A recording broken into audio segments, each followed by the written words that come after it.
Welcome everyone. Today I want to talk about NotebookLM. It's a new AI tool developed by Google, and I heard about its features and I find them quite interesting.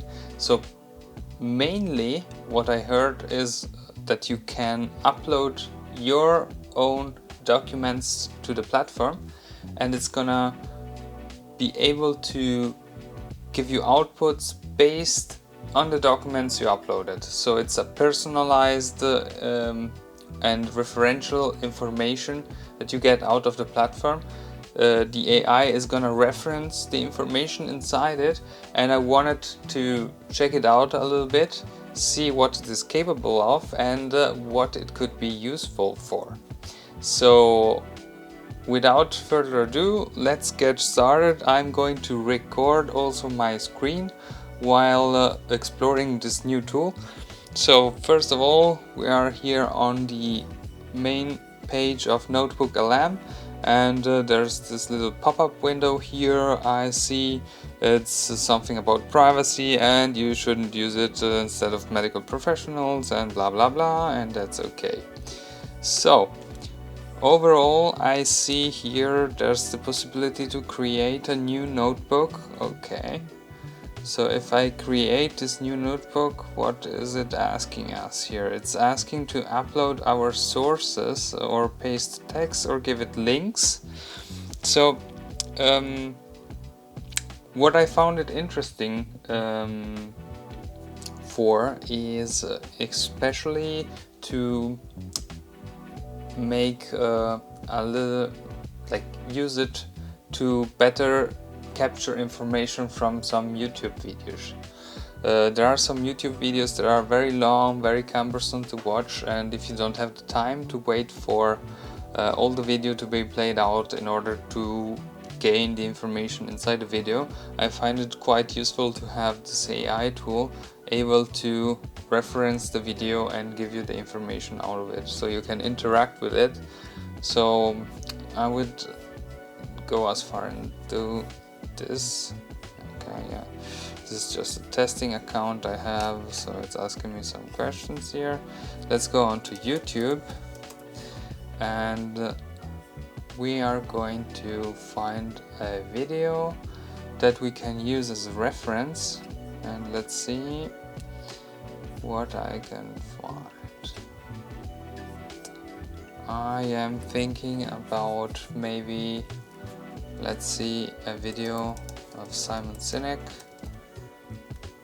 Interesting guy if you don't know him. He's pretty famous. Let's see a video. This is a very deep Whoa, whoa. Slowly. So, like the wake-up call. Okay, so we can take this video here. We'll ignore the ads. Can stop it. The video is how long is the video? Anyway, got a link here. YouTube link. Paste your link. So you can paste the link in, and it's going to put it in.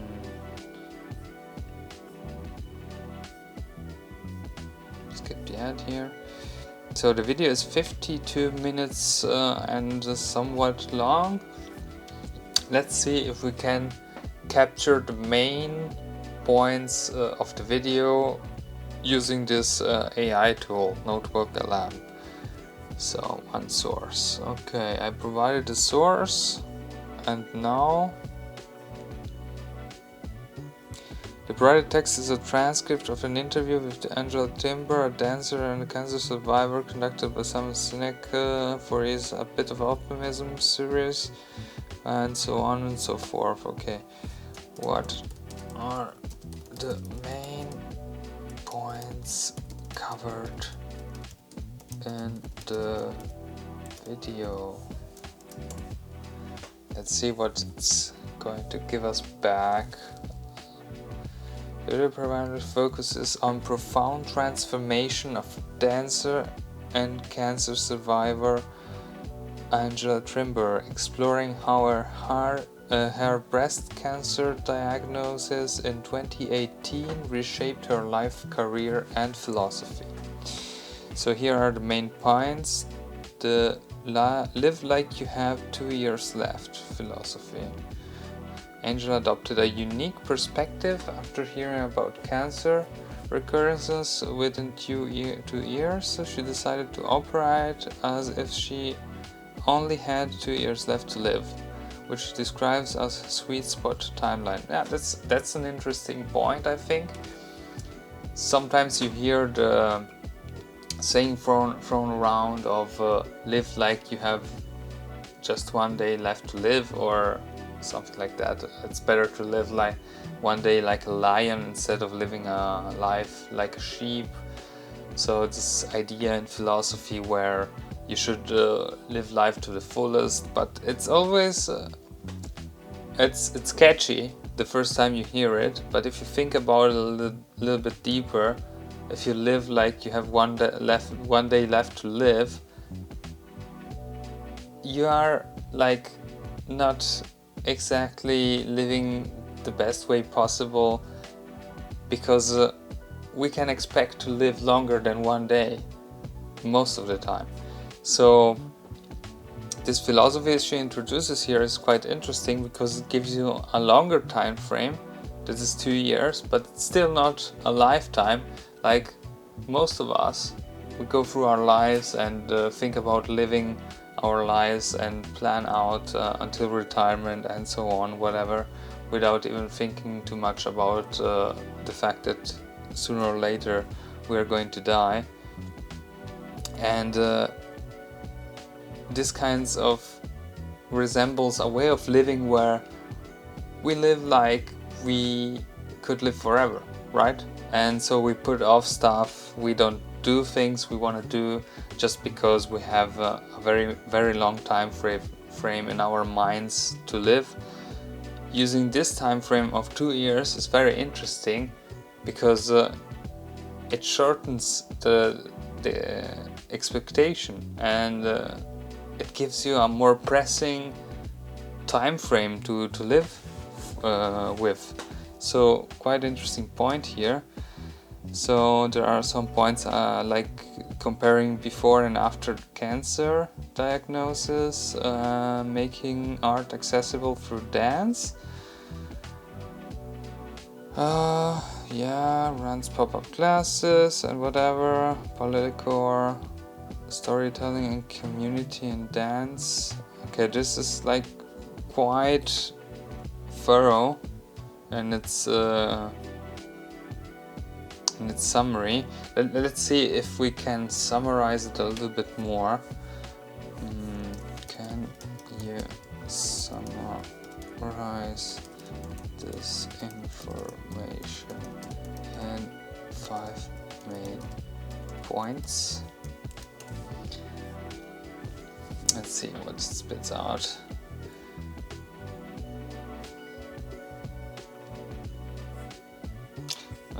It's even longer. This shows you how prompting can make quite a bit of difference in the output you get. So I was shooting for something quite shorter as an output, but I got even longer. I got an even longer output than I had before. Let's see. Can you give us 5 main point summaries, each of which is just a key phrase?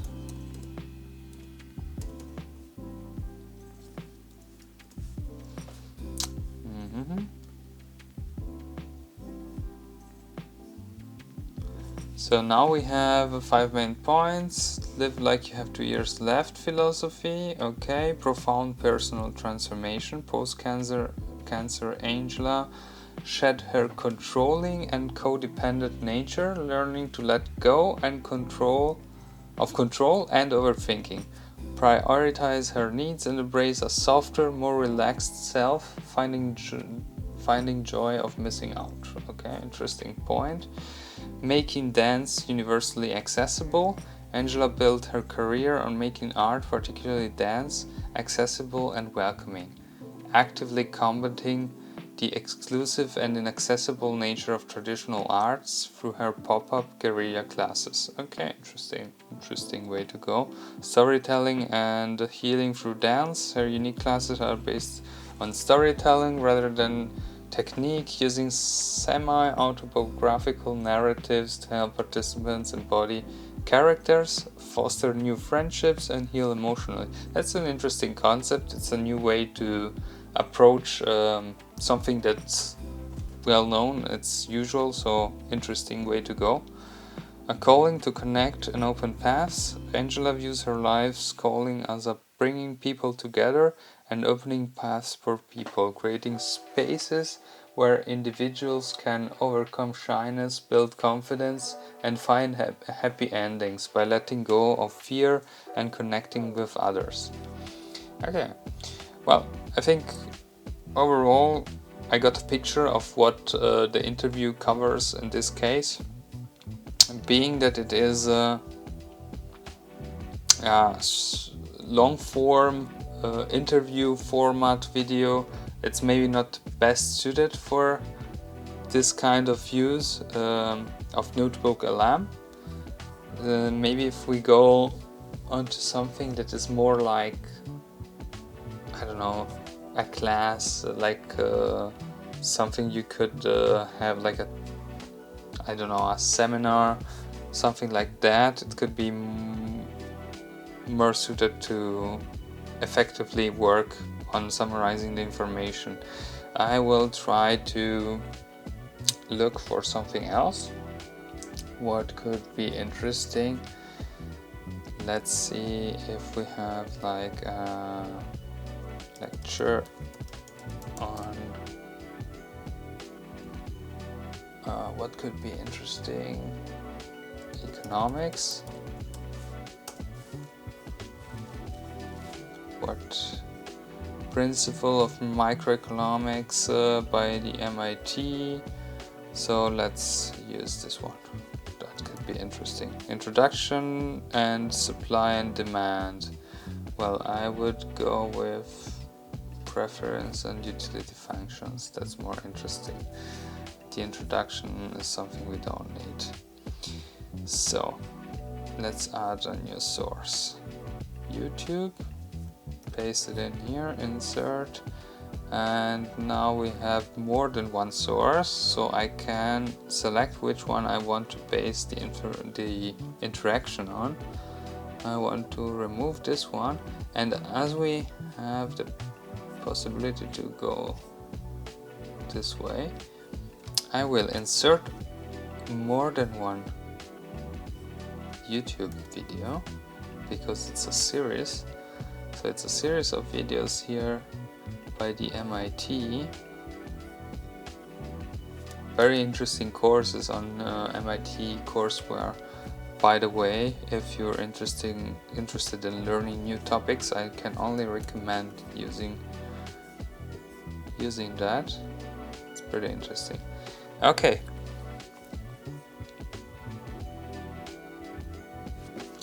So let's see if it can help us a little bit here. Refresh.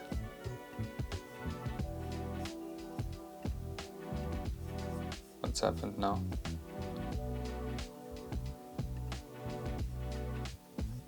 I broke it. It's not working anymore. Let's try typing something. Can you summarize the key points covered in the lecture?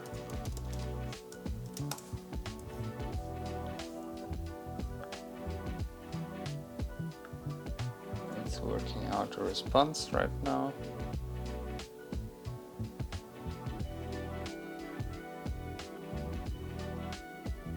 Okay. It took a little bit of time, but now we have a response. So Let's check out how it looks like. Preference and utility functions, unconstrained choice, key assumptions about key assumptions about preferences, consumer tastes, completeness, transitivity, enunciation, more is better, properties of indifference curves, consumers prefer higher indifference curves, downward sloping, never cross. Okay, everything looks quite well summarized here. There's all the key concepts that usually are covered in economy classes, introductory classes. I see also some formulas here. That's quite a comprehensive summary. Very interesting, very interesting. I could see it be very useful to students who need to cover lots of classes. So if the university provides the possibility to access the courses also as a video format, it would be very easy to summarize the information without having to go through all the lectures by yourself. There's a case there for taking part in lectures anyway, because they could have an added value in a different sense than just giving you the information. But indeed, it's quite an interesting tool. I am trying to think also about what the other possible applications of this could be. In business, for example. It would be interesting to see how good it can deal with the information in an analytic sense. For example, like doing a market analysis for a new startup or something like that. Could be interesting. Not least, for example, one thing that comes to my mind that it could be useful for is to help you, assist you in preparing presentations for introducing different kinds of topics in your company. So for employees, it could be a very interesting tool to have to make them more efficient at their job. So it's quite time consuming if you have to work on presenting specific topics using data and introducing all the informations. So this could be a very good way to improve the workflow of employees in companies, and definitely so. Interesting thing. Yeah, so let's check out if there are some other things that I didn't check. I don't know, study guide, briefing doc, timeline, studio, what does it do? Add a note. If I add a note, what does it do? Okay, for no income effect. Income effect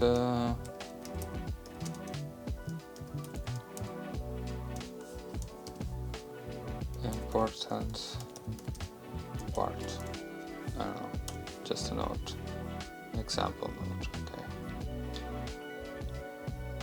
So did it put a note in? I don't understand. Did it put no? Ah, yeah. Here it is. New note, income effect, important part. You can also take notes on specific parts. Audio overview. Let's see the audio overview, how it works. I'm interested.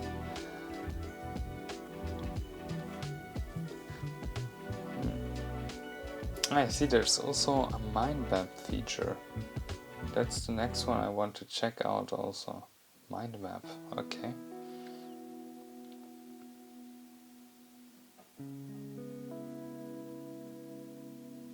Oh, it's gonna take quite a bit of time. So while it generates, we can still have a look around. Marginal utility, ordinal concept, diminishing marginal utility, and stuff like that. Very interesting stuff here. Journalism, empirical evidence, demand curves, and income substitution effects. Well, it's a very interesting tool. That's a little bit based on a key point of what AI can do in general. Like, AI is basically based on large language models, right? So we have these large language models that are very good at elaborating and giving you an output in the form of text. So now AI research is trying to build all these tools that are like built upon these large language models. And there are many use cases where these large language models could be useful if you can somehow connect them to external sources. For example, using AI workflows. And this is a sort of AI workflow what we are seeing here with this NotebookLM. It's an application that is based on a large language model that interacts with some other elements. In this case, you have this interface that is pretty intuitive, I think, and gives you the possibility to add resources on which the large language model that is inside is going to elaborate the information. So instead of being just a chat where you have to input every single time some kind of input, you have a larger referencing possibility, referencing more information that's more specific to your task, and it gives you the ability to do much more things with it, right? And I see that the potential of AI right now is exactly that one, to tailor it to the specific use cases. And that's also one thing I'm trying to do with my current business, to take business processes, analyze the business process, and check out where AI could be useful for the business process to improve the efficiency of employees, for example, doing presentations. But another thing that could be also useful is, for example, a tool I built. It's an AI tool, so it's built on a large language model, but it interacts with APIs. So APIs are simply put a way for one software to communicate with another. So I have this piece of software that is cloud-based, and you can ask it to make complete manual for a new product that you are going to put to market. And it does that by interacting via APIs with the large language models of Gemini in this case. And it allows you principally to build a structure of all you need, all the different informations that you need, all the different chapters you need of a user manual. And that's something that can be quite cumbersome to do for an employee. It can take a lot of time. So doing that in a more timely manner could be quite interesting. Okay, I see the audio here is finished. Let's hear what the audio is saying. Welcome to the deep dive. Today we're tackling something fundamental. Those supply and demand curves we always hear about. Where do they actually, come from? They don't just appear out of thin air. Exactly. And today we're focusing on the consumer side of that equation. This deep dive is really about unpacking the forces behind your choices, what you want, what you can actually afford. And how putting those two together, kind of through the magic of economics, reveals the demand curve itself. That's the plan. I'm We're impressed. drawing on some fascinating lecture excerpts from MIT OpenCourseware from a really well-regarded economics professor. Our mission, to make these core microeconomic ideas feel intuitive. See how they connect to your everyday... Guys, this is quite impressive. I don't know. It's sort of like a podcast format with two people interacting and talking about the content of these lectures. And it's a summarized format. It's a format that is, let's say, more palatable to people who prefer a conversational way of learning specific informations.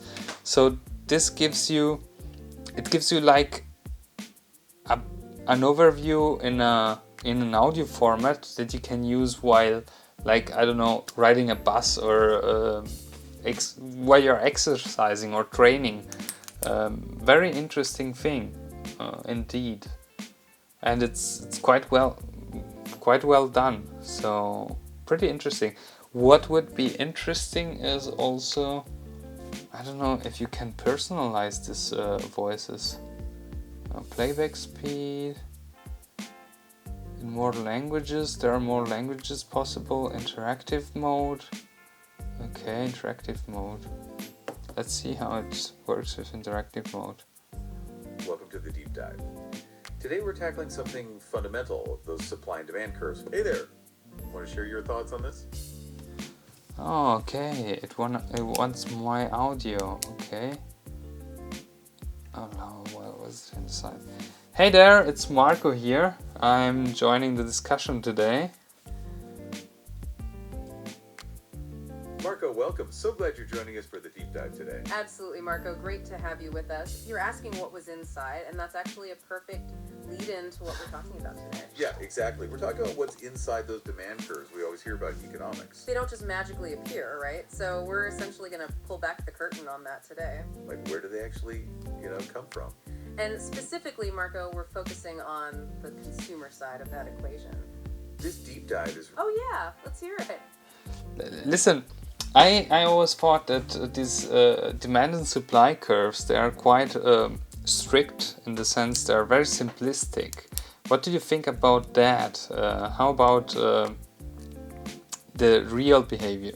Okay, That's a fantastic point, Marco, and it gets right to the heart of how economists build their models. You're right. On the surface, they can seem a bit simplistic. And, they are simplifications. That's actually their power. Yeah, we're not saying they capture every single nuance of human behavior. But these curves give us a powerful framework for understanding core principles. They help us see general patterns in how people make choices, especially under different conditions.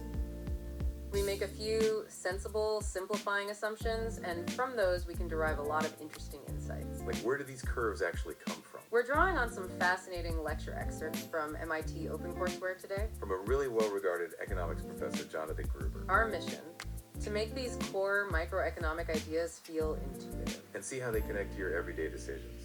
So let's start with maybe the fun part, unconstrained choice. Right. Imagine you've hit the jackpot, won the lottery. Money is no object. What would you want? This kind of thinking gets us right into the heart of preferences and this idea of utility. Okay, so to build any kind of model of choice, economists need... I'm just going to stop here. It's incredibly interesting how it works, and this interactive mode, it's really, really good. And I see the possibility to internalize and consume knowledge in a different way right here. You can learn stuff and interiorize the stuff by interacting with it in a very dynamic way with audio, and also by just asking questions like vocally instead of having to write it down and so on. Very, very interesting application here. I'm impressed. Really, I'm saying it for the nth time, but okay.